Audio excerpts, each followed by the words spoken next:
साथीहरू नमस्कार। यतिखेर म गंगालाल हस्पिटल बाँसबारी काठमाडौँमा छु। तपाईहरुलाई यो आजको भ्लगमा स्वागत छ। तपाईहरु देख्न सक्नुहुन्छ यो हस्पिटलको वातावरण सबैतिर हरियाली छ, सफा छ। यहाँ बिरामीका मान्छेहरु यताउता गरिराख्नु भएको छ। आज म भीम बहादुर पाण्डे भाइलाई भेट्न भनेर आएको। भीमबहादुर पाण्डे भाइ दार्मा गाउँपालिका वार्ड नम्बर 2 मा बस्ने नवराज पाण्डेका सुपुत्र हुनुहुन्छ। उहाँको आज अपरेसनको कुरा थियो, त्यसैगरी आज यहाँ बिरामी भेट्न आएको। सबभन्दा पहिला अब उहाँलाई कल गर्नुपर्छ अनि त्यसपछि भेट्नुपर्छ। साथीहरु तपाईहरुलाई थाहा छ हामी थिएटर एजुकेसन सोसाइटी भनेर 3 पिलरमा काम गर्छौं। कहिले राजनीतिका कुरा, कहिले नाटकका, कहिले समाजका। यसै क्रममा म यहाँ आएको। ल फोन उड्दैन त। हेलो भाइ। हेलो नमस्ते हजुर। कहाँ म पनि यहाँ हस्पिटलमा आएको थिएँ, त्यो भएर हजुरलाई कल गरेको, कल उठेन। तल कहाँनिर हुनु त? वार्ड हाम्रो अपरेसन हुन लागिसक्यो हो। कहाँनिरको वार्ड त? परको ठुलो बिल्डिङ कि यता पहिला हामी भेटेको बिल्डिङ? गेट नेर यसो बाहिर निस्किन मिल्छ? निस्किनु त एकचोटि। ल नवराजीसँग सम्पर्क भयो। अब उहाँ आउँदै हुनुहुन्छ। नमस्कार नमस्कार हजुर, के छ हाल? म त उतातिर उतातिर गएँ। कहाँ अपरेसन हुन थालेको छैन र? भइसक्यो। हजुर नवराजीबाट जानकारी भए अनुसार भाइको अपरेसनको काम सम्पन्न भइसकेको जानकारी भयो। अब हामी म उहाँलाई भेट्नको लागि अब एकछिन भित्र जाँदैछु। कस्तो छ उहाँको अवस्था हेरौँ है त। कस्तो छ त अहिले?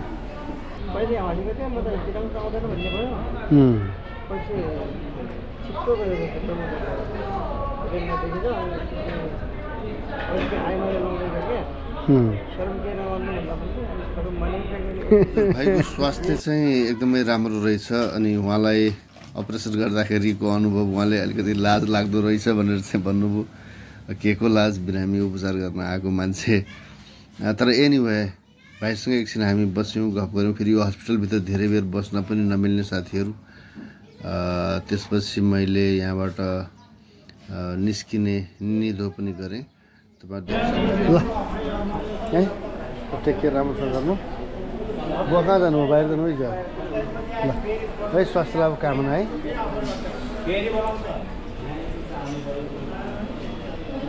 तपाईँहरू आएको त धेरै दिन भएको छ त नि? हजुर एक हप्ता पहिला आउनुपर्ने हुन्छ क्या। ए अनि अस्ति नै फोन गर्नुभयो नि त? अनि अस्ति कहिले? हिजो अस्ति उमारा लगेर। त्यही त म त केही थाहा भएन। तपाईँको बिहान 2-3 कल फोन आएर रहेछ। हजुर। अनि त्यहाँबाट पछि म त आज फेरि उभाएको छु क्या। मिसेस मेरो पनि परिवार बिरामी बिरामी भएर उठ्नै सकेन। पछि त्यही किचनमा केटाकेटीलाई यसो खानपिन यसो गर्नु पऱ्यो भनेर त्यही गरेँ। फोन कहाँ थियो? पछि पो यसो हेर्छु तपाईँको मिस कल देखेँ। बिहानै आउनुहुन्थ्यो। भोलि फेरि उता नुवाकोट जाने जस्तो कुरा छ। त्यही भएर आज भेटघाट भयो। अब सबभन्दा तनाव केही नलिनुहोस् भने यो जुन यसलाई एन्जियोग्राफी भन्छ क्या, यो अहिले बाबुलाई त्यो गरे उपचार गरेको कुरा चाहिँ त्यो एन्जियोग्राफी भन्छ। अस्ति मेरो मामा भने उहाँको पनि त्यही ठ्याक्कै त्यही गरे। यो चाहिँ ओपन हार्ट भनेको पुरै छाती चिरेर गर्ने। अहिले चाहिँ धेरै त्यो प्रविधि धेरै राम्रो भइरहेको छ कि। अहिले त यहाँ तल खुट्टाबाट कि यहाँ हातबाट छिराएर गर्छ। अनि अब त्यो बाबुलाई मलाई लाग्छ एक दिन 2-3 दिन जति राख्छ। त्यो उसको भयो भने त ठिक भइहाल्छ। त्यो केही टेन्सन छैन। अब त आनन्द भइगयो। अलिअलि दुःख सुख खर्च पानी यस्तै कुरा हो। चाहे भने त्यो त भइ नै हाल्ने भयो। यो उखलाई बोलाउन छ क्या। यो पहिला बोलाउनको कारण के रहेछ हजुरको भन्नुहुन्छ भने चाहिँ त्यसको स्वास्थ्य के छ, कस्तो छ, ब्लड के छ त्यो चेक गरेर मात्रै यो गरेर उसै गरेर त भएन। कहाँ अब अपरेसन मुटुको अपरेसन गरेको त्यसै हुन्छ त। त्यही भएर बोलाउनु पर्छ। हामीलाई त आज 9 दिन भयो। अब केही छैन। अब यो देशको स्थिति पनि अब देख्नु भएको छ, भद्र गोल छ सबै।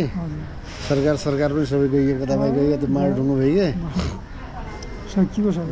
म त अस्ति दारमा गएको थिएँ हजुरको चाहिँ त्यही बिचमा अलिकति घरसर बनाउने काम गर्ने त्यो खाली एकदम राम्रो काम भएछ त त्यो ठिकै भयो त्यो ठिक भयो हाम्रो त्यहाँ त्यस्तै थियो एउटा खत्तम छ स्थिति त्यहाँ नयाँ अब यस्तो गरौँला अब यो हजुरको अब अलि अब साथीभाइसँग पनि त अब मागजाग गर्नलाई पनि अलिकति अब फेरि भने अब त्यो कोषमा धेरै हुन्छ र होइन हजुर साथीभाइ मिलेर गर्ने हो गरौँला अब त्यसको पनि कोही अर्की जोइ लिन गएको भन्छन् कहाँ किनेर लिन गएको भन्छन् छोराछोरी छन् घर त्यही भूकम्पले ढल्न भित्ताभाङ्क छ त्यही टहरामा त्यो पैसै छ त्यो बुढाको त त्यहाँ मैले बनाएको बुढाको त टहरा पनि थिएन हो प्लास्टिक मुनि थियो नि त बुढा मान्छे यहाँ त्यो त गजब घरै पनि पलस्तर सौसर ट्याकफुट त्यस्तो त्यो ठिकै भयो गजब भएको छ 8-9 दिन कति 8 दिन बुझाइदिन्छ हजुर त्यो फेरि दसैँ तिहारको बिचमा गाउँतिर जाने भने सोच छ मेरो पनि